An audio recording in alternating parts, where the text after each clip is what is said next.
it's your trainer Ali T here from Fit and Flexi. Today we're going to cut the crap. So CRAP stands for caffeine, refined sugar, alcohol and processed foods. We're going to start off with caffeine and why excess caffeine can be bad for you. So to begin with, caffeine actually causes the adrenal pump to release a stress hormone called cortisol around your body.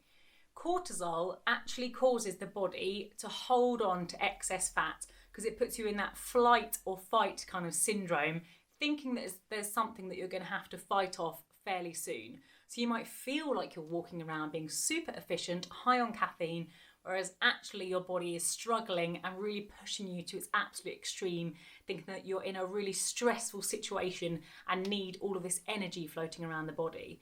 So excess caffeine can be a bad thing. It can also be a bad thing, as you might already know, because it can cause you sleep problems.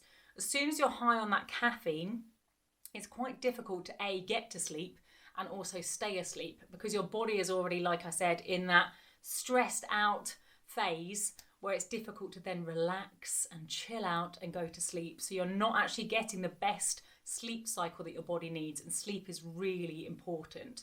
So the best thing to do if you want to cut down on caffeine, I'm not talking about cutting it out because you can actually use caffeine to your advantage. If you have a couple of cups of coffee or tea a day, it can actually really help you, especially if you have it in the morning or just before your workout, if you're going to work out early in the day.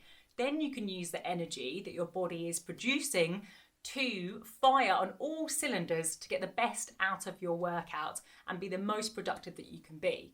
So if you're having more than that throughout the day and you become really reliant on it, I do suggest trying to cut down on that excess caffeine. So there's a couple of really simple ways that you can do this. You can get really good decaf tea and coffee these days anyway, which actually tastes really good. So you could swap a few cups at least in your day if you're having quite a few to decaf tea or coffee, or you can cut down to green tea, which has got about a sixth less caffeine in it than a normal coffee or tea, or you could cut right down to something like a herbal tea.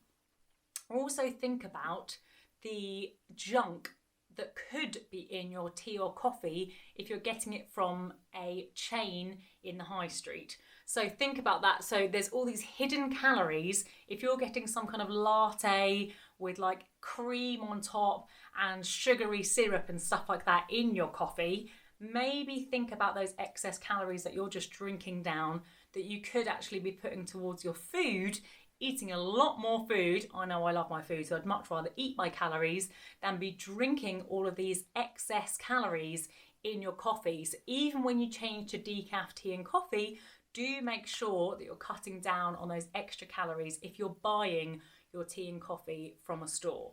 So be prepared though, if you are going to cut down your caffeine and you've been one of those people that's been drinking like 10 to 12 cups a day, trust me, I've been there. I've lived on Monster. I've lived on coffee. When I was really suffering from chronic fatigue, I used to have about 10 to 12 cups of black coffee a day, even just to function. So I totally know where it's coming from, and it can be quite hard to cut down. And I've been there. Just take it easy, one day at a time.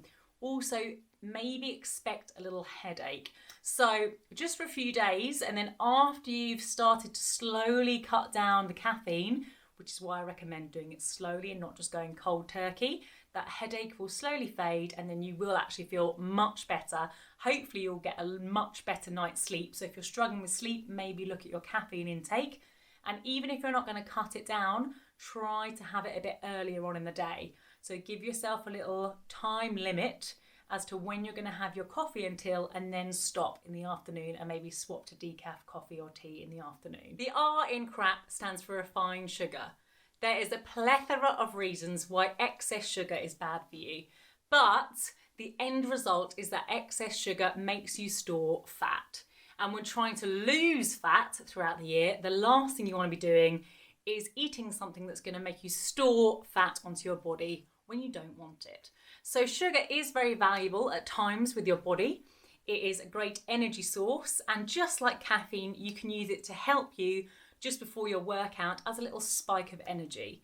So again, just like caffeine, you can use it throughout the day as like an energy source or fuel source when you're eating it to fuel your body. But there are a lot better ways to get in the essential sugars that your body actually needs, such as fruit. Because when you're eating it in that way, and it's not just a refined sugar source, you're going to have all the other benefits of the fruit itself and the fibre and everything, so it doesn't cause a huge sugar spike. So, the reasons why excess sugar is bad for you, well, let's start at the beginning. So, it does actually deplete vitamin B.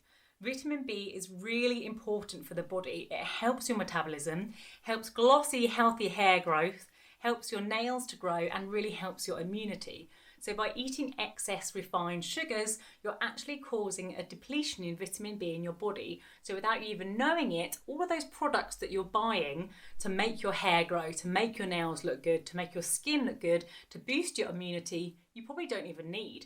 Just reduce your excess amount of sugar that you're eating every day, and your vitamin B will be complete. Then you don't need to buy any of those extra health products that you're leaning towards. Eating excess sugar increases the amount of insulin in your body as well.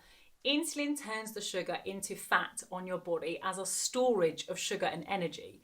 If you've got excess amounts of sugar, this is going to increase the amount of insulin, which therefore increases the amount of storage of fat on your body. It's going to take a lot of burning that fat off to use all of that fuel for your body. Eating excess amounts of sugar also causes a huge energy spike in your body, which might feel fantastic at the time, but afterwards you're going to receive a huge sugar crash, which is going to make you feel really tired, really hungry, really grouchy, and then probably cause you to crave all of those foods that we're trying to avoid. All of this sugar causes problems within all of your internal organs. It basically puts them into overdrive. Your kidneys, your liver, and your pancreas are having to work overtime to get rid of all of this sugar and process it all to stick it onto your body as fat as you're eating it. Your body doesn't really need it. We're sort of taught over time that sugar is a reward for us. When you're a child, you might be given biscuits or sweets or treats as a little reward, or we often associate birthday parties or Christmas, for instance, with chocolate and sweets and all of this excess sugar that we don't really need. Actually, when you think about it, does your body need it? Not really. So try to think of it more as fuel rather than like a treat, and try to think of other things that you might like in your diet as a treat.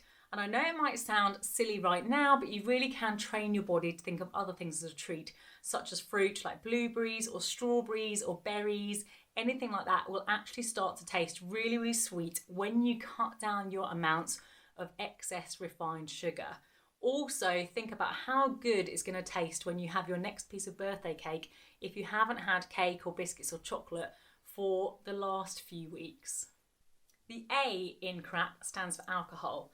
Alcohol is effectively a drug and a poison. So when you think about it, it's kind of strange that we actually drink it at all.